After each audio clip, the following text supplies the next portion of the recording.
campaign for on conversion therapy across the United Kingdom. Just to begin, to let you know that that you will be able to ask questions to me via the chat function.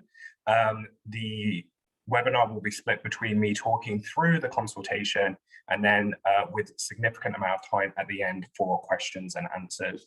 So please do, if you do have questions about the consultation as we go through, put those in the chat.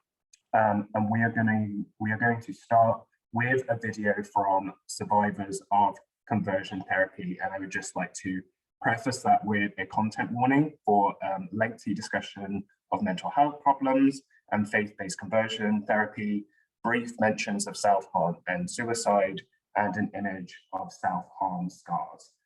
The video is about 5 minutes long, so if you do want to join us after the video, that's absolutely fine.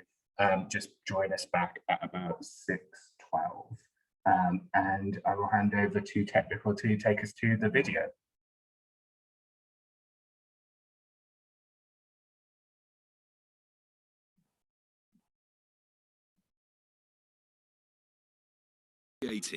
The UK government promised to bring in a full legislative ban on conversion therapy. In 2021, they further committed to the ban during the Queen's speech. Yet today, this appalling practice is still legal. It is a situation that puts LGBTQ+ people at risk of harm and shames our nation.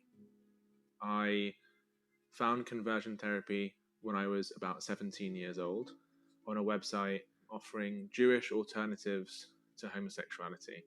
I joined a church-based youth group.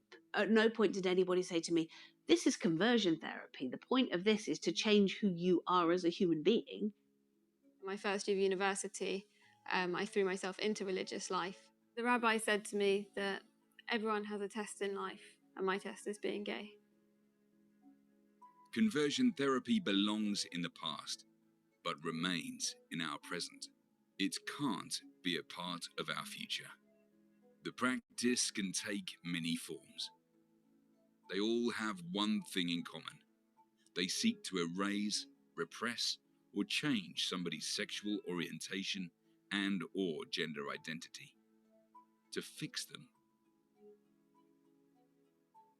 I was told that I would never naturally be gay. It was a case of fixing something that had broken within me.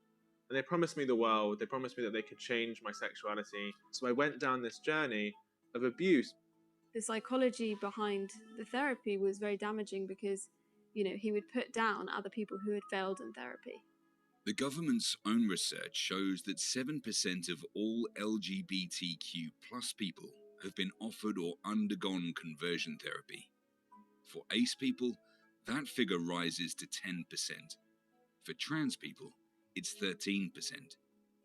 They put hands on me, and the pressure of their hands on me was such an overwhelming experience. He then sent me to have a past life regression, and they kept pressurizing me to tell them this story of my past life. I didn't realize that what was going to happen next was a kind of slow decaying of my sense of who I was. Every sexual thought, every action, I couldn't stop analyzing every single detail of it. Proponents of conversion therapy claim that you can cure someone's sexual orientation or gender identity. They tell LGBTQ+ people that they can stop being who they are if they want to enough. As a result of being told what my feelings were and how to interpret them, it made me unable to assess my own thoughts and feelings for myself. I felt asexual, I felt depressed and alone. My whole mental state was occupied with trying to make sure that no one perceived me as gay. My mental health was terrible.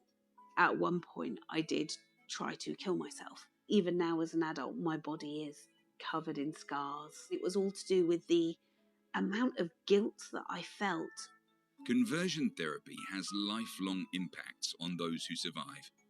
Many don't. LGBTQ+ people do not need to be cured. It was only when I met a rabbi in America who said to me, the Bible says nothing about a woman and a woman, so just get on with your life. From then on, I did. What pulled me out of conversion therapy was seeing other people like me going through life as religious gay people, but living as they really were. And something deep within me said, that's you and that could be you.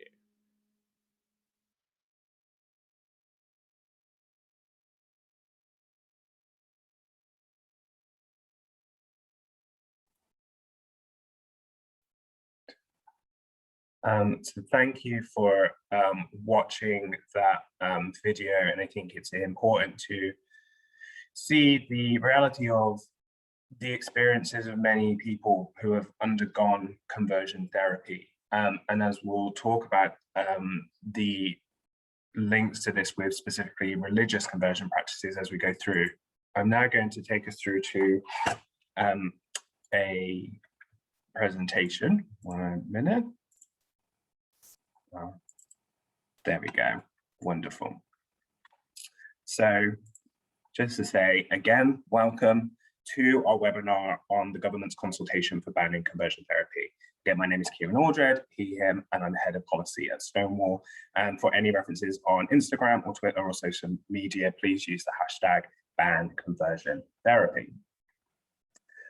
Just at the very beginning, and I'll mention this throughout the webinar, if anybody needs support or information because of experiences of conversion therapy, then the LGBT plus anti-abuse charity Gallup is now providing a helpline for conversion therapy help that you can access by phone, free call, and by email.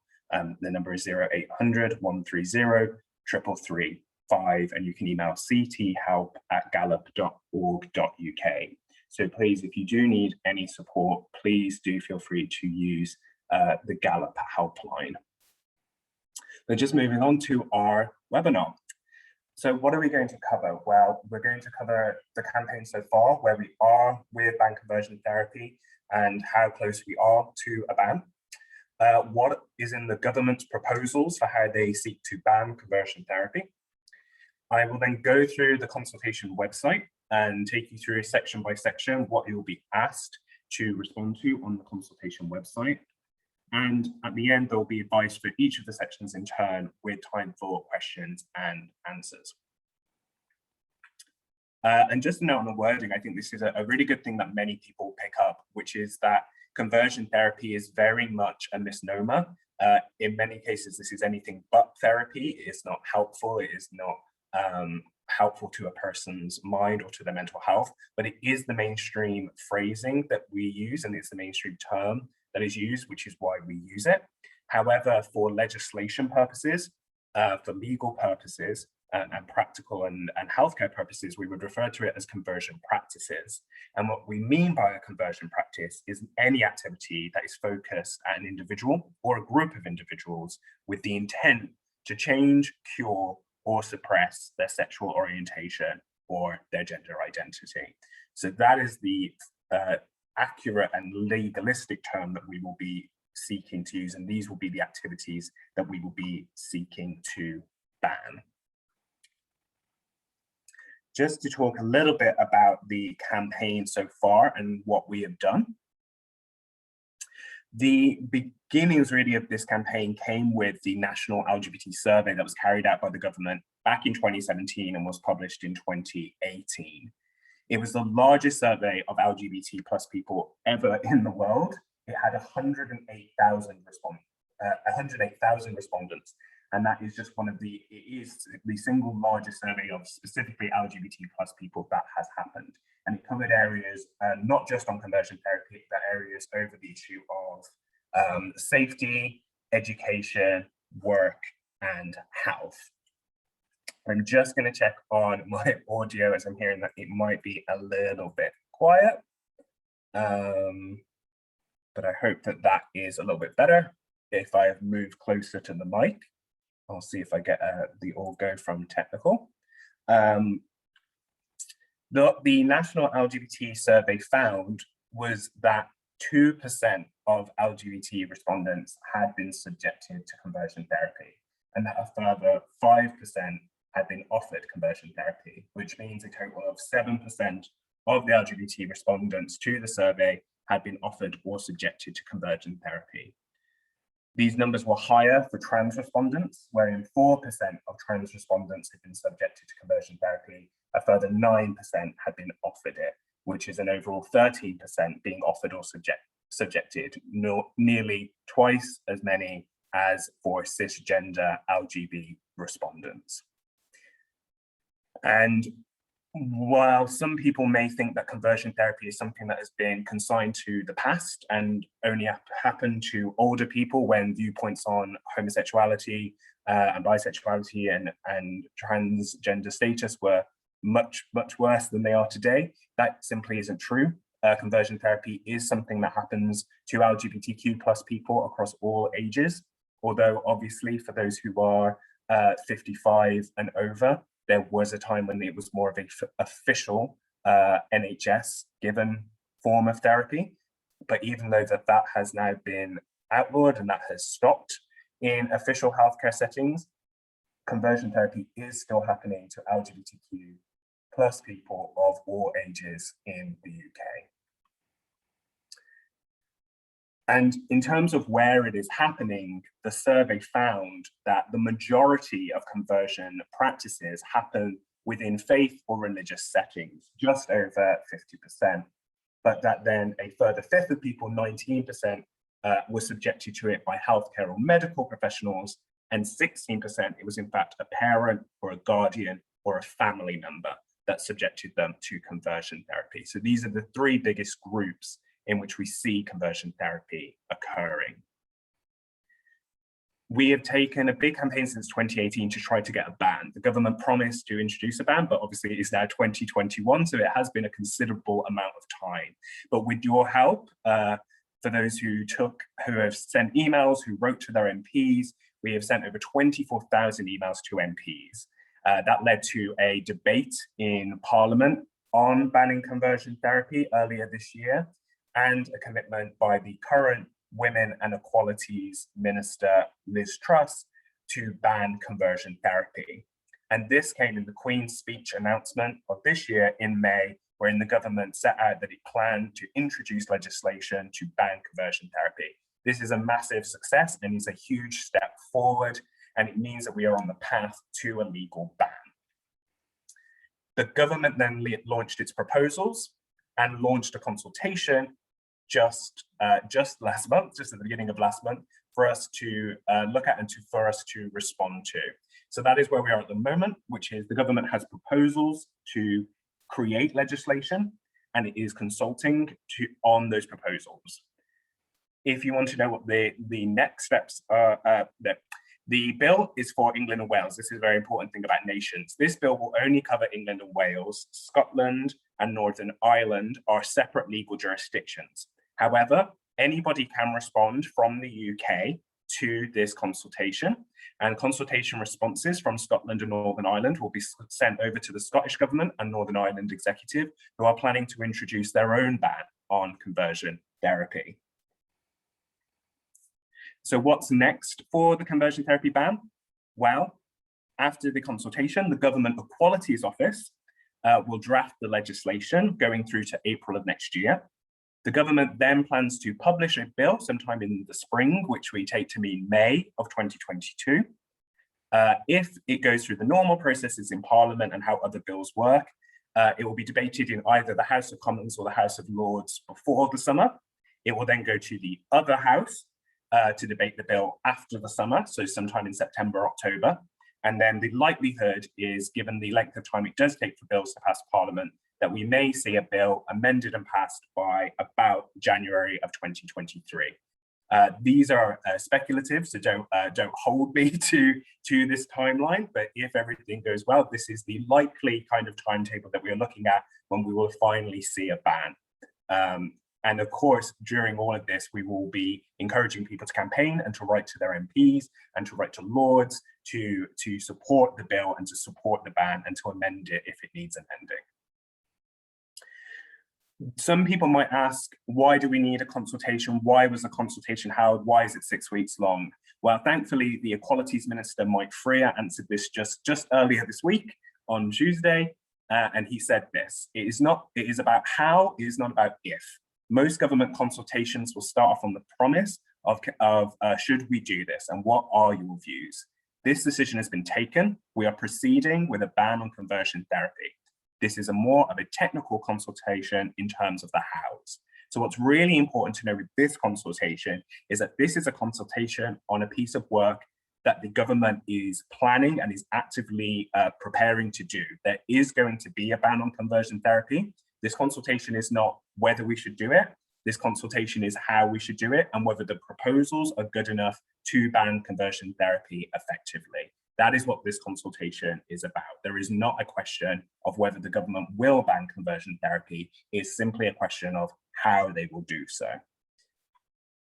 So what is in the proposals? Well, you can look at the government's proposals online, but to cover it in a short amount of time, the outlier is that there will be a ban on conversion therapy, both for sexual orientation and for transgender status. This will be a ban that will cover all 18s, so it will be completely illegal to provide any form of conversion therapy to under 18s, and for over 18s, for adults, where there is coercion or there is a lack of informed consent, it will also be banned. There will be sentence uplifts for existing offences. So offences such as physical abuse or sexual violence, it will be possible for a judge to give a longer sentence to those offences if they were motivated by conversion therapy.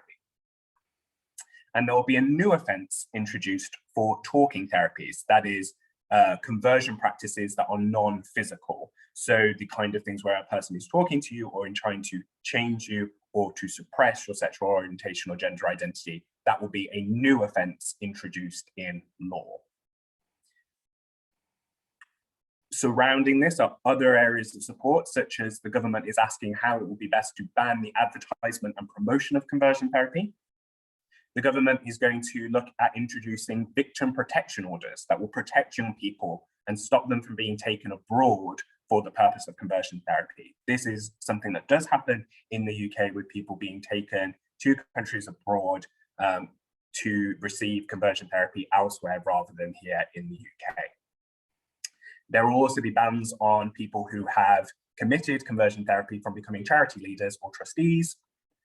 And there will also be guidance and training for police and other statutory services like courts, like schools and colleges, like hospitals and GPs, to be able to identify the risks of conversion therapy and to be able to highlight them and protect potential victims.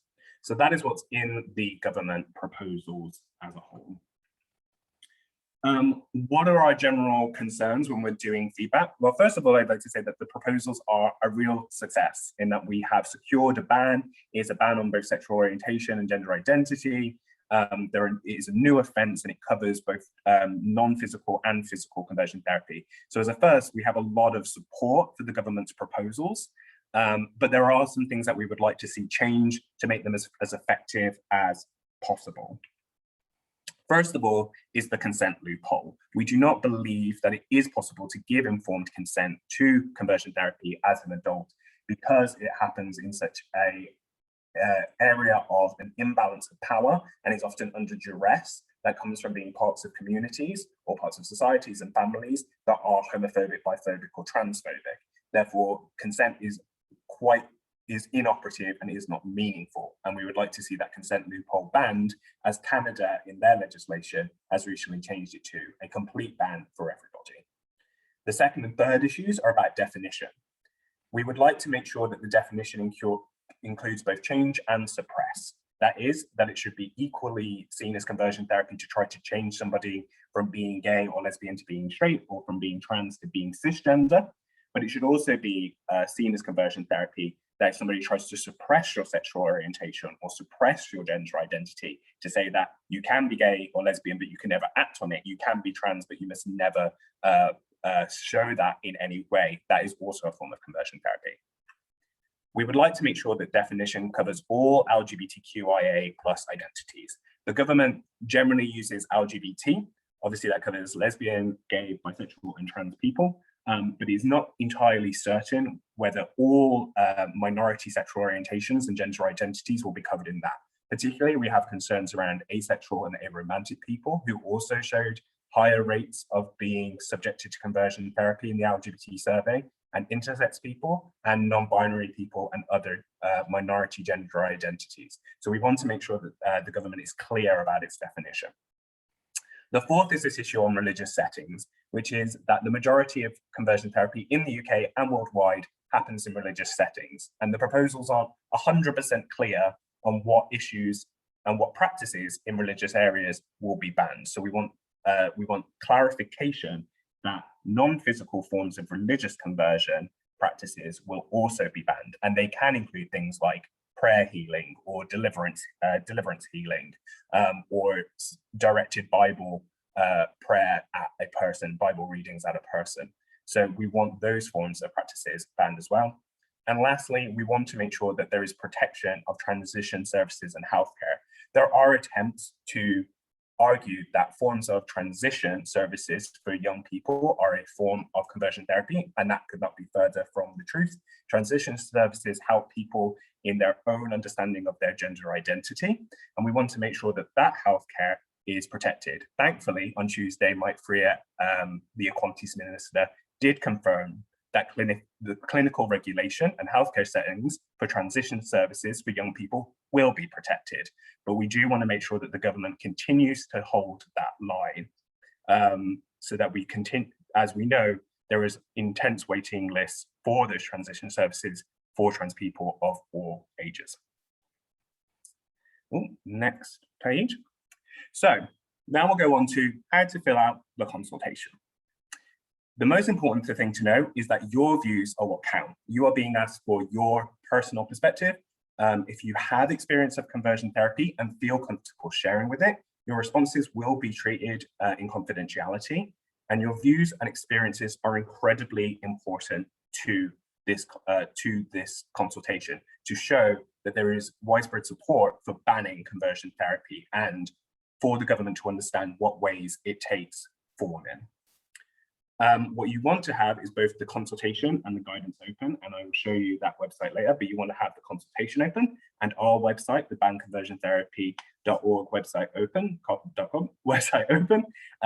one by side by side, so that you can go through the consultation and we will give advice on how to answer each of the questions online. Remember that you can save and come back.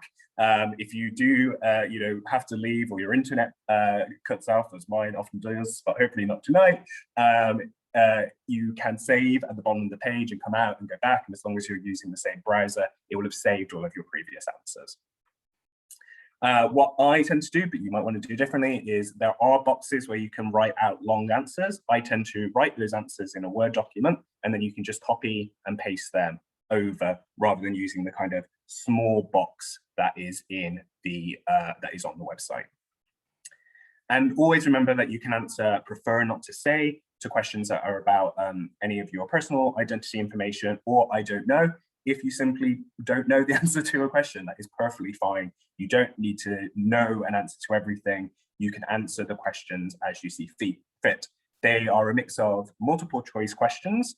So if you just want to answer the multiple choice questions, that's absolutely fine. If you want to fill in very long, if you want to put in a lot of information in the boxes where you're asked to explain your answers, that is also absolutely fine. You can respond to this consultation as you want to, and with as much information as you are willing and want to give.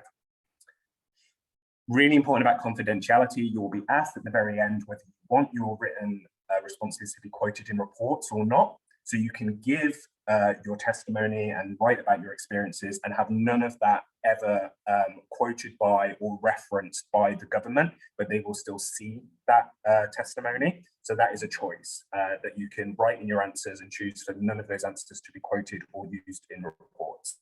And you're not asked your name, but you will be asked for an email just to send a copy of your response to. So that's a decision that you can make now before answering whether you would like the government to be able to take quotes from what you said and put them into its reports and use them as evidence, for example, in Parliament. So where is the consultation website? Well, I'm going to do a thing where I ask people to do what you might already be doing, which is minimize my face and, and go to www.banconversiontherapy.com. This is when you go to that website, you will see this page, our landing page for the Ban Conversion Therapy Coalition. And you will see on the right-hand side that we have two links. The first to the consultation page, which will take you to the government's consultation response page, and then our guidance. And these are the two pages you should have, the two tabs you should have open at the same time as you do the consultation. This will be the landing page of the government's website for banning conversion therapy. It is hosted on their Equality Hub, and this is where you will be able to go through and do your response. And this will be the landing of our ban conversion therapy guidance for individuals. So these are the two pages, I'll just flip back and forth between them, that you should have open in your browser as you're doing the consultation response. So I'm just going to take us straight through into the consultation website and what each section is going to look like. So this is where you will land with just the overview. And then it will just give you information on the background of the consultation. The first thing you'll be asked is whether you're an individual or an organization that's doing a response. And as an individual, you will be asked about 13 multiple choice identity questions that tend to be in line with the census. So where do you live, your age bracket, your ethnic identity, your religious identity, your sexual orientation, gender identity, sex, and your employment. All of these are multiple choice. They all have a prefer not to say button as well. If you don't want to fill that in, and that's absolutely fine, but you have to click an answer, even if that is prefer not to say. Then as individuals, you will be asked whether you have personal experience of conversion therapy, whether you've been offered it or whether you have been subjected to it.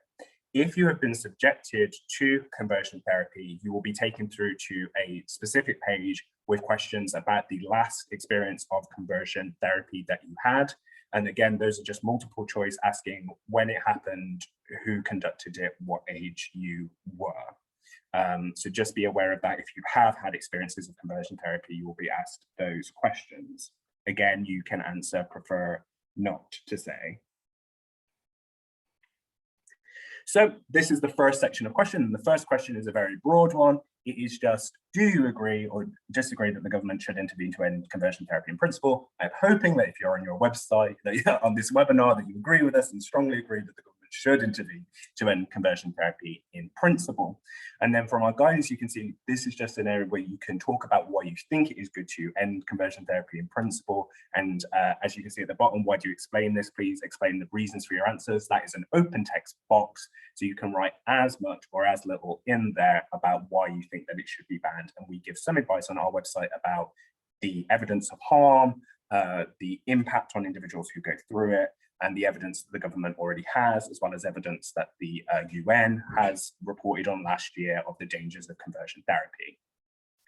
There is then a specific question about the plan to target physical acts of conversion therapy. And if you remember earlier, I said that the plan for physical acts of conversion therapy, i.e. things that are already offences in law, such as GBH, physical abuse, sexual offences, sexual violence, that will include a sentence uplift. In general, we strongly support these as well.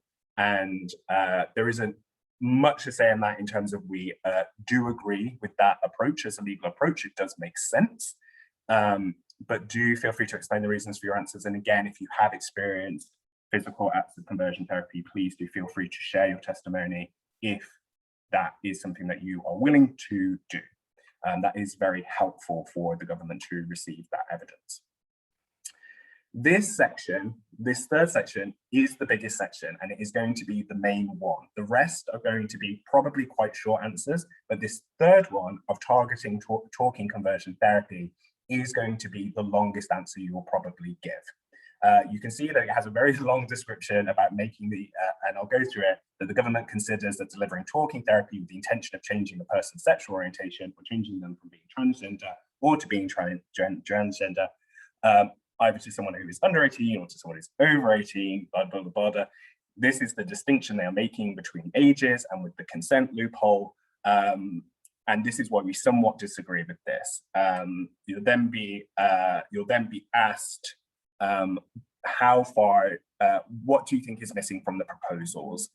And that is why this is the longest answer. And that goes back to the 5 points that we said earlier, which we include in the guidance online, which is the consent loophole. The definition should cover both change and suppression. The definition should ensure that all LGBTQIA+ people are covered by a ban. It should cover religious conversion practices, and it should protect gender transition services. This is the part where if you have any concerns with the proposals particularly, this is the part and this is the box to write them all out. So this is probably going to be your longest answer. The rest are probably going to be quite short, but this one will take up the majority of time, because if you have any issues with the proposals, you should write them here in this question. Do you think that the proposal is missing anything? Again, as I've said before, just to be aware, confidentiality. If you are sharing your experiences, you can choose for your experiences not to be used in reports and not quoted, but just for the government to have them so that they can analyze responses. This will be the question that you'll be asked, which is, do you think that these proposals miss anything? And obviously we say, yes, we think that there are things that are missing, the 5 points that I made, and that are on the website. The rest are quite short, and it kind of depends on whether you have evidence or not for them. There's questions around the restricting the promotion of conversion therapy, including Ofcom's broadcasting code and the advertising code, and whether that's good enough to, whether it's already good enough. We think that it's probably not already good enough because there hasn't been a definition of conversion therapy before. So it'd be very difficult for Ofcom to have already decided how they're going to ban it. So we would like the government to do more work on that. Similarly, protecting people from conversion therapy overseas. We do agree that we need to protect people from that. We would like to see an additional legislative offence introduced for aiding or abetting taking somebody abroad for the purpose of conversion therapy, which is in line with similar legislation, for example, on female genital mutilation or on child marriage, that it is illegal to take somebody out of the country for those offences, and we would like to see a similar offence introduced for conversion therapy. Ensuring that people who run charities can't run charities if they've undertaken conversion therapy on people. Again, agree, if you have experiences of that, please put in. And then the last section, which is probably a slightly longer one, is this question about recognition by authorities of conversion therapy as a problem. And this is where the government is asking whether we think that organisations like the police, like the Crown Prosecution Service, and for us, education services, schools and colleges, universities, healthcare services, GPs, hospitals, frontline medical staff, social care, whether they can identify that somebody is at risk of conversion therapy and whether they support them. In all of these questions, whether it's taking action against people who are committing it, supporting victims, these statutory authorities are failing to do it because they do not recognise conversion therapy necessarily as a harm. Sometimes they just see it as difference of opinions in families or in religious settings about people's perspective of LGBTQ+ people, and can miss out on clear risks that more dangerous crimes could happen because they don't think that these differences between family members or religious communities and younger people are of risk to those people. And that is the guidance and the training that we need to give to the police, to the courts, to education services and healthcare services about acknowledging the dangers of conversion therapy and how those risks can lead to further crimes being committed. Just to end again on, if this has brought up anything, if you have got any concerns about your own experiences, just to highlight again, Gallup's conversion therapy helpline, 0800 130 335, and email cthelp@gallup.org.uk if you need any support or if you want to talk to somebody about your experiences. So we're going to just go on to advice and Q&A, and I can already see that there's been a huge amount of questions that have come in. So I'm just going to try and take a few of them before I go through specific guidance on each of the sections. But to say, if I'm still answering questions and you don't feel like we've ended properly, the thing to take away from this is to open those two websites, is to open the government's response and to open our guidance, have them together, be scrolling through our guidance as you go through the sections, and just do the response. As long or as short as you want it to be, the important thing is that you get in your viewpoint, you get in your views and what you want to say to the government about banning conversion therapy. That is the important thing.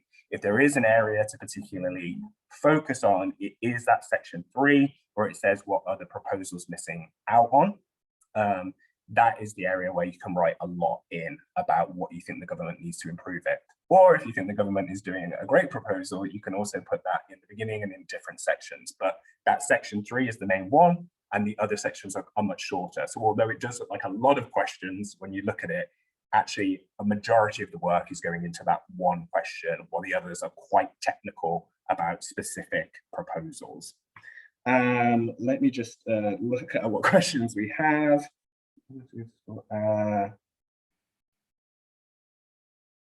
Would we agree that conversion therapy is a form of coercion and control? Absolutely.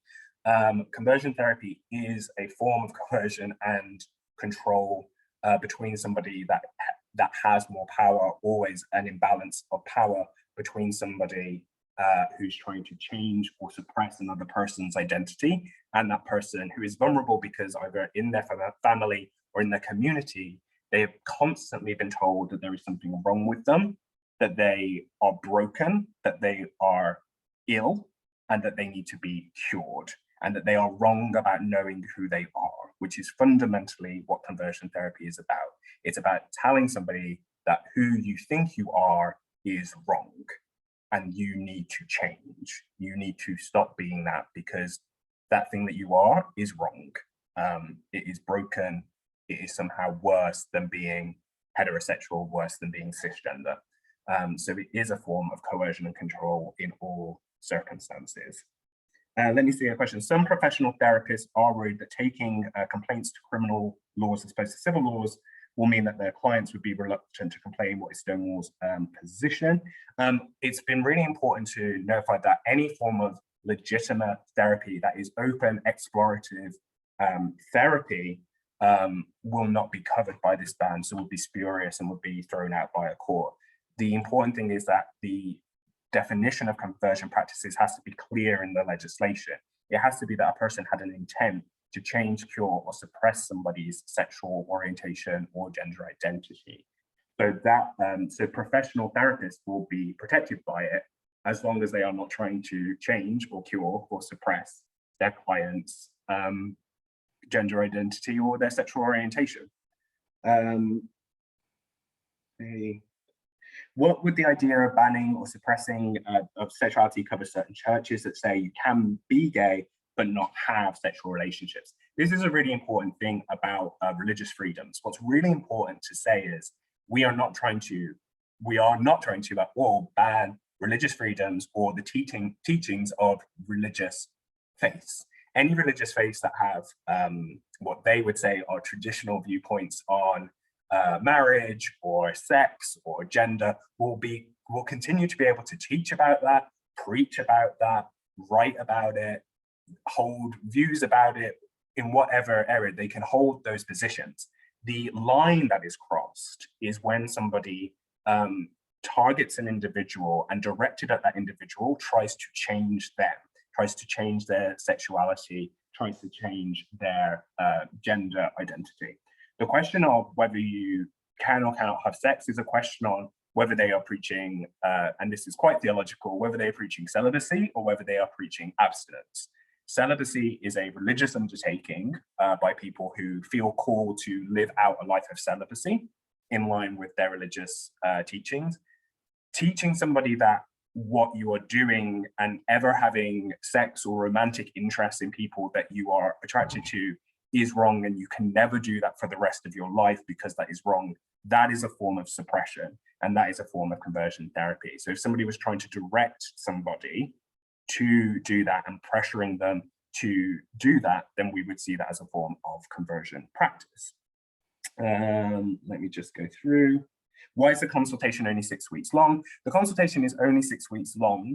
One, it's really important to note that the government doesn't have to consult on any bill that it does. The majority of bills that go through Parliament are never consulted on at all. I think in this instance, it is 6 weeks long because it's a technical consultation.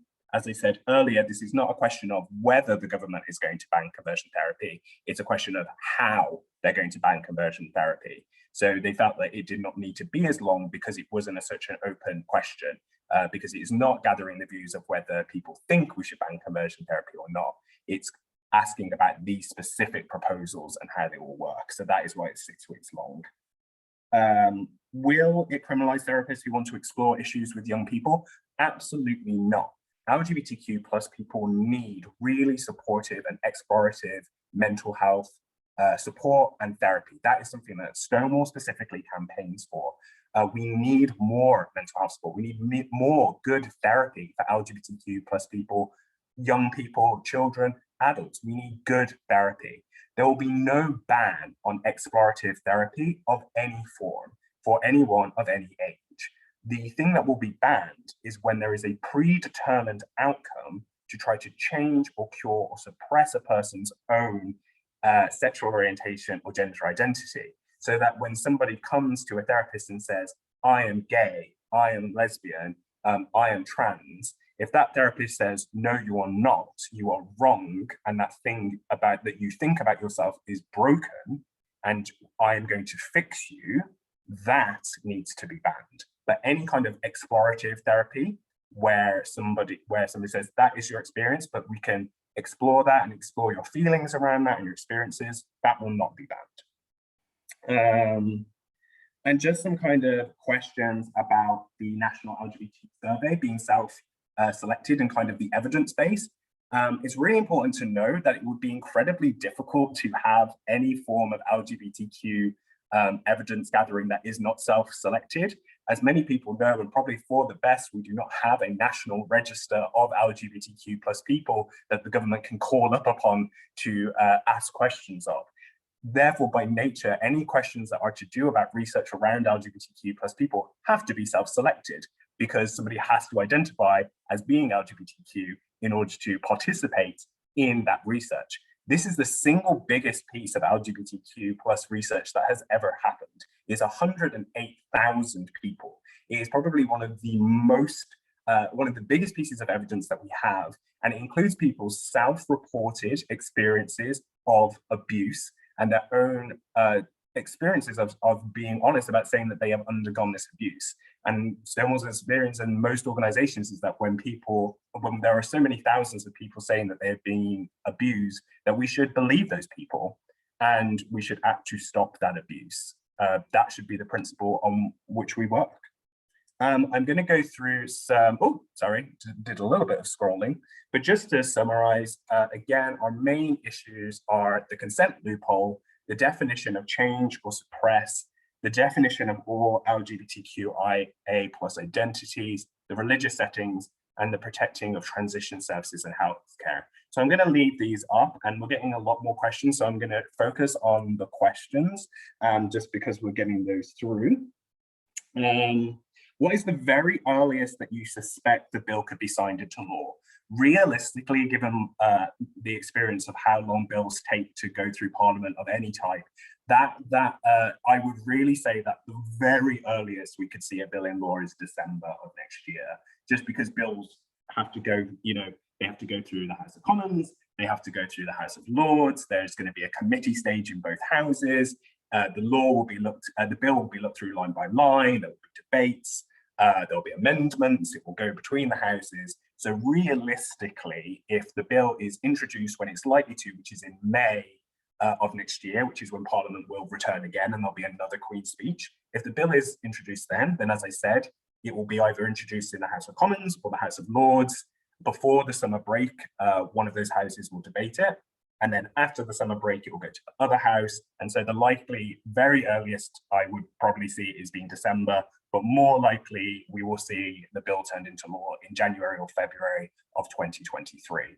That is just the length of time it takes for bills to pass through Parliament.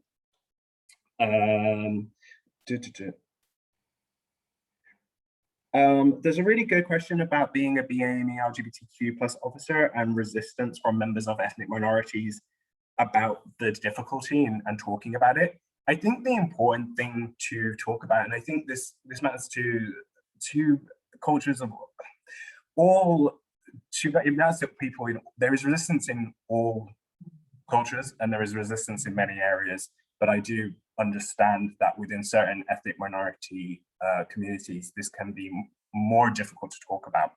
I think the main thing to talk about is to focus on the harm, which is that there is the evidence that is from the UN, that is from the UK, that trying to change a person from being who they are is inherently harmful.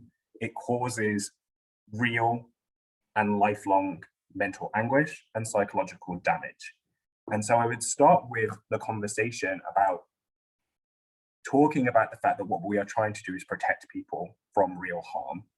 That is what we're talking about. We're not having debates about, what is the rightfulness or wrongfulness of certain types of relationships or certain perspectives on gender identity or perspectives on sexuality. We are talking about harm.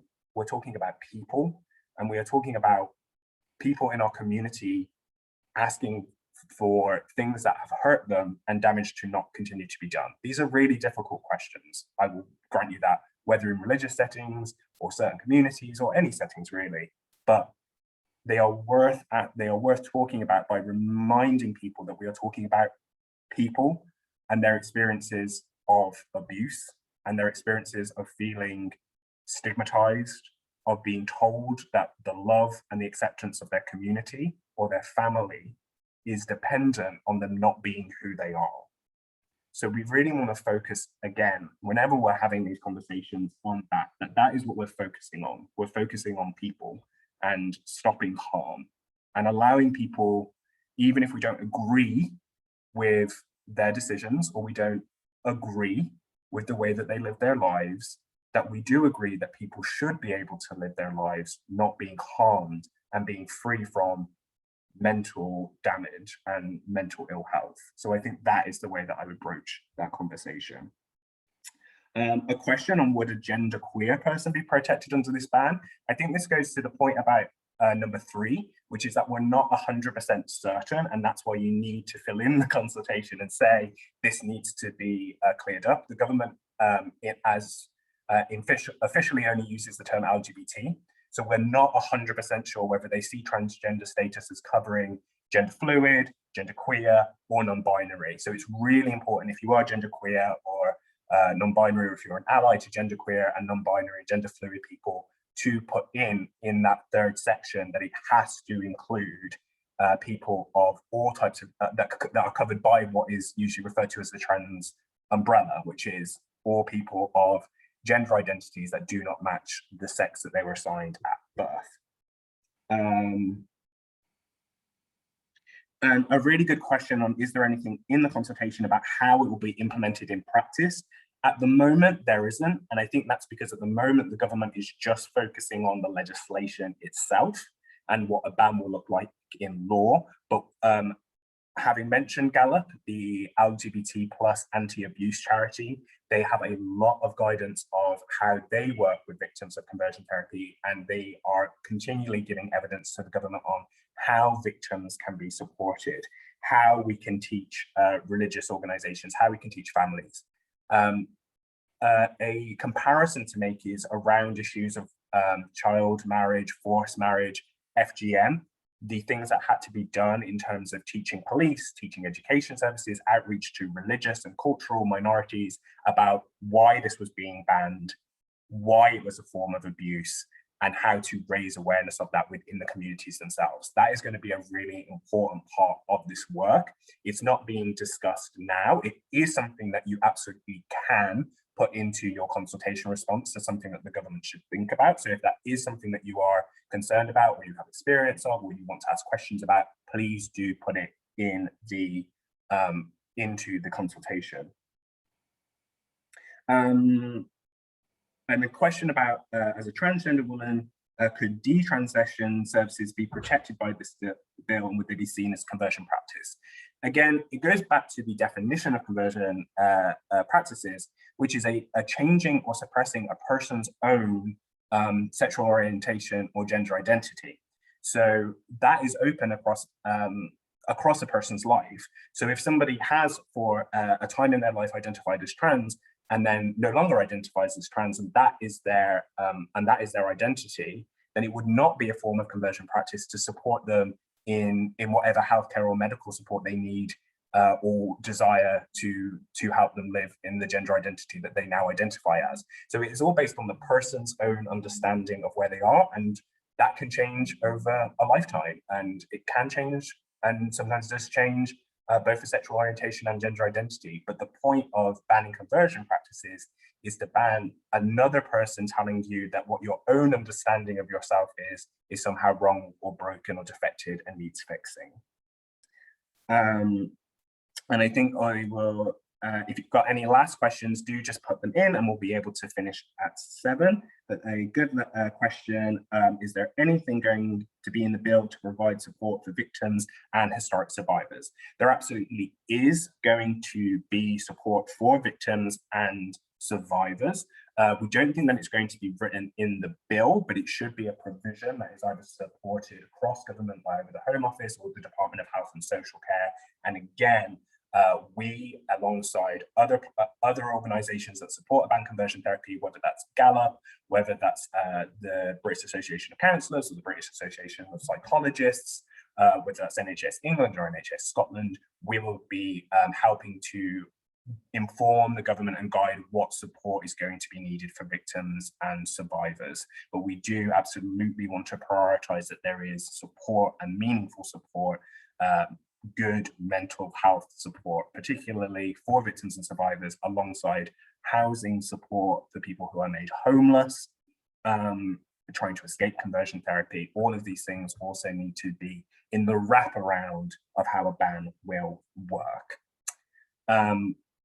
So I think that is our final question. So, oh, that is not what I meant to do, but I've stopped sharing the screen. Thank you, everyone, for coming along. I hope that you will have found this useful.